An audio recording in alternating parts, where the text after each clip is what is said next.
आज ईसाइयों के करीब 100 देश हैं, मुसलमानों के 57 देश और बौद्धों के 8 देश हैं और हिंदुओं के पास 1 इंच भी जमीन नहीं। इस्लाम का लक्ष्य है राजनीति के माध्यम से राष्ट्र पर कब्जा करना। पाकिस्तान, ईरान, इराक और अफगानिस्तान ये सब उदाहरण हैं। हिंदू धर्म संसद में ऐसा दावा किया गया है। धर्म संसद में हिंदुओं के लिए एक अलग संविधान बनाया गया है। इस संविधान में हिंदुओं को क्या मिलेगा और देश के मुसलमान का क्या होगा। जय श्री राम। मैं हूं आपके साथ अभिषेक पुंडीर और आप देखना शुरू कर चुके हैं कैपिटल टीवी का स्पेशल शो थर्ड आई। इस संविधान में कानून व्यवस्था, रक्षा, मतदान प्रणाली और देश का मुखिया कैसा हो उसका जिक्र किया गया है। थर्ड आई में आज बात होगी हिंदुओं के धर्म संसद की, हिंदुओं के कानून की। लेकिन शुरू करने से पहले आज का सवाल, क्या वाकई इस्लाम हिंदुस्तान पर कब्जा करना चाहता है? तो चलिए शुरू करते हैं। सबसे पहले आपको यह जानना जरूरी है कि धर्म संसद होता क्या है। धर्म संसद, जैसा कि नाम से ही जाहिर है कि धर्म की संसद या साधु संतों का एक ऐसा खुला मंच जहां धर्म से जुड़े विषयों पर खुली चर्चा होती हो। यूं तो अगर इसकी पृष्ठभूमि पर नजर डालें तो सबसे पहला चेहरा स्वामी विवेकानंद का आता है, जिन्होंने अमेरिका के शिकागो में आयोजित विश्व धर्म सम्मेलन में अपने संबोधन से पूरी दुनिया के धर्म पालकों का दिल जीत लिया था। इस मंच पर हिंदू संत समाज के प्रतिनिधि अपना मत रखते हैं। धर्म संसद में चर्चा का विषय धर्म के विस्तार से लेकर धर्म के अंदर की कुरीतियों को खत्म करना होता है। मैं जानता हूं अकेले के शोर मचाने से हिंदुत्व नहीं जागने वाला, लेकिन हम प्राण रहने तक प्रयास करते रहेंगे। 13 अगस्त को वाराणसी में धर्म संसद का आयोजन किया गया। इस धर्म संसद में हिंदुओं के लिए संविधान का एक मसौदा तैयार किया गया। वाराणसी में 30 संतों और विद्वानों ने इसे तैयार किया है। मीडिया रिपोर्ट्स में दावा किया जा रहा है कि इसमें मुस्लिमों और ईसाइयों को वोट डालने का अधिकार नहीं मिलेगा। इसे माघ मेला 2023 के दौरान होने वाली धर्म संसद में प्रस्तुत किया जाएगा। आपको बता दें कि फरवरी 2022 में आयोजित माघ मेले के दौरान भारत को अपने संविधान के साथ हिंदू राष्ट्र बनाने के लिए धर्म संसद में प्रस्ताव पारित हुआ था। मीडिया रिपोर्ट्स के मुताबिक हिंदू राष्ट्र के संविधान के पहले मसौदे में शिक्षा, कानून व्यवस्था, रक्षा, मतदान प्रणाली, रक्षा, राज्य के मुखिया के अधिकारों के बारे में बताया गया है। हिंदू राष्ट्र के संविधान के मुताबिक देश की राजधानी वाराणसी होगी।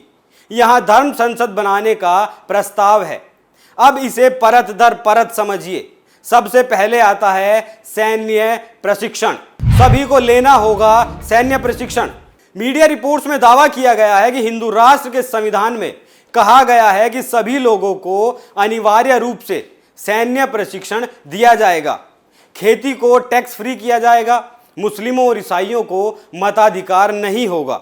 हिंदू, सिखों और बौद्धों को मताधिकार मिलेगा। 16 साल की उम्र पूरी होने के बाद वोट देने का अधिकार दिया जाएगा। दूसरे नंबर पर आते हैं अंग्रेजों के नियम।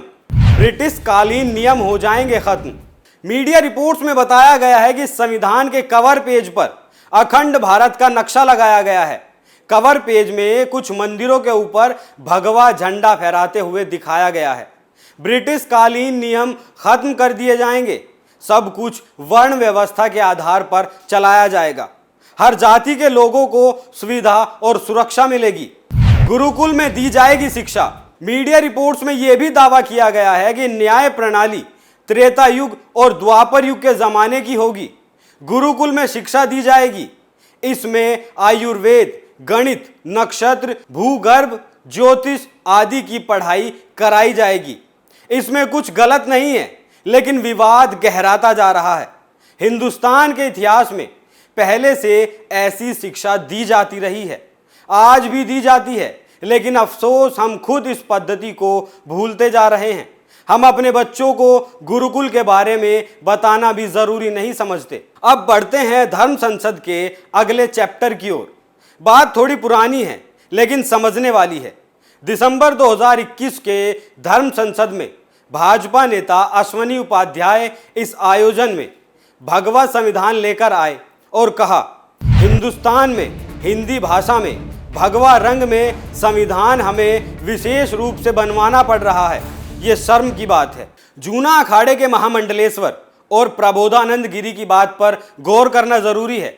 अफगानिस्तान पर जो तालिबानी कब्जा हुआ है, ऐसी अशांति भारत में भी हो सकती है। ये हिंदुओं की जिम्मेदारी है कि विश्व में अशांति ना हो। आज हिंदुओं का अपना कर्तव्य को निभाने का अवसर आ गया है। प्रबोधानंद गिरी दावा करते हैं, हिंदुओं पर हमले बढ़ रहे हैं और हरिद्वार में मुस्लिम आबादी का दबदबा बढ़ता जा रहा है। अगर हिंदुओं पर कोई हमला होता है तो हम आत्मरक्षा के लिए शस्त्र उठा सकते हैं। हरिद्वार में धर्म संसद के स्थानीय आयोजक और परशुराम अखाड़े के अध्यक्ष पंडित अधीर कौशिक कहते हैं, पिछले 7 वर्षों से इस तरह के धर्म संसद का आयोजन किया जा रहा है। इससे पहले दिल्ली, गाजियाबाद में भी ऐसी धर्म संसद की जा चुकी हैं, जिसका उद्देश्य हिंदू राष्ट्र बनाने की तैयारी करना है। इसके लिए शस्त्र उठाने की जरूरत पड़ी तो वो भी उठाए जाएंगे। वो बताते हैं, धर्म संसद में प्रस्ताव रखा गया है कि जो हिंदू युवा गलत नीतियों के कारण फंसाए जाते हैं, उनके परिवार की रक्षा के लिए, उनकी जमानत कराने के लिए हम हर संभव मदद करेंगे। हमसे 2 बच्चे पैदा करने की बात कही जाती है और उनके 12, 20, 40 तक बच्चे होते हैं। जनसंख्या नियंत्रण कानून सख्ती से लागू किया जाए। धर्म संसद के संकल्प की घोषणा करते हुए महामंडलेश्वर यति नरसिंहानंद गिरी महाराज कहते हैं, अब हर हिंदू का लक्ष्य केवल सनातन वैदिक राष्ट्र की स्थापना होना चाहिए। आज ईसाइयों के करीब 100 देश हैं, मुसलमानों के 57 देश हैं, बौद्धों के भी 8 देश हैं, यहाँ तक कि मात्र 90 लाख यहूदियों का भी अपना एक देश है, इजराइल। 100 करोड़ हिंदुओं का दुर्भाग्य है कि उनके पास अपना देश कहने के लिए 1 इंच भी जगह नहीं है। अब हिंदुओं को अपने राष्ट्र के लिए पूरी जान लगानी पड़ेगी। छत्तीसगढ़ की राजधानी रायपुर के एक संगठन द्वारा आयोजित धर्म संसद में कालीचरण महाराज ने महात्मा गांधी की हत्या के लिए नाथुराम गोडसे को सही ठहराया था।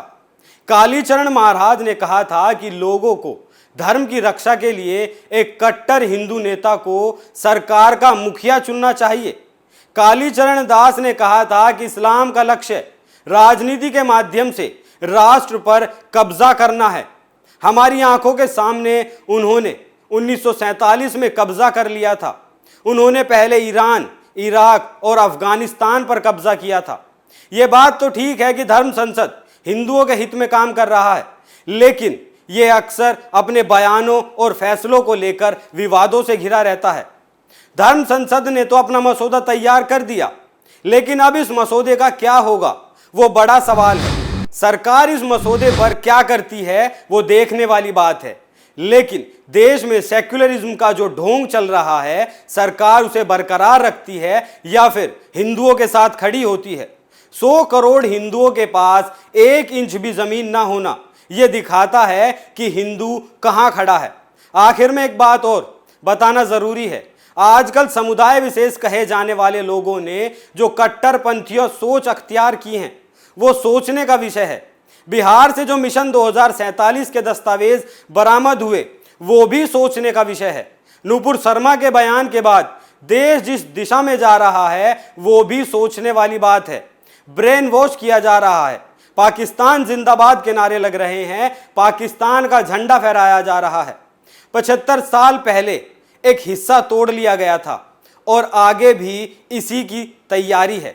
थर्ड आई में आज के लिए इतना ही। कल फिर मिलेंगे एक नए मुद्दे के साथ। तब तक देखते रहिए कैपिटल टीवी। अपने सुझाव भेजना हमें मत भूलिएगा। सतर्क रहिए, सुरक्षित रहिए। नमस्कार।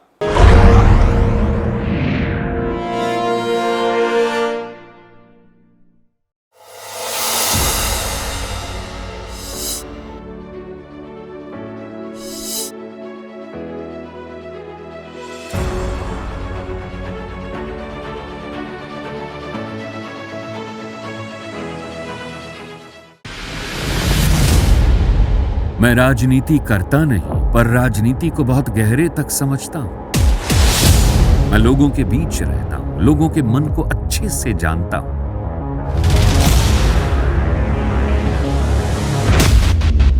पब्लिक और पॉलिटिक्स की हर नब्ज को खूब पहचानता हूं। संघर्ष की सियासत से सत्ता के सिंहासन तक मैं हर खबर से खरा सच निकालता हूं। ना कोई दौड़, ना कोई race. Capital B, Uttar Pradesh.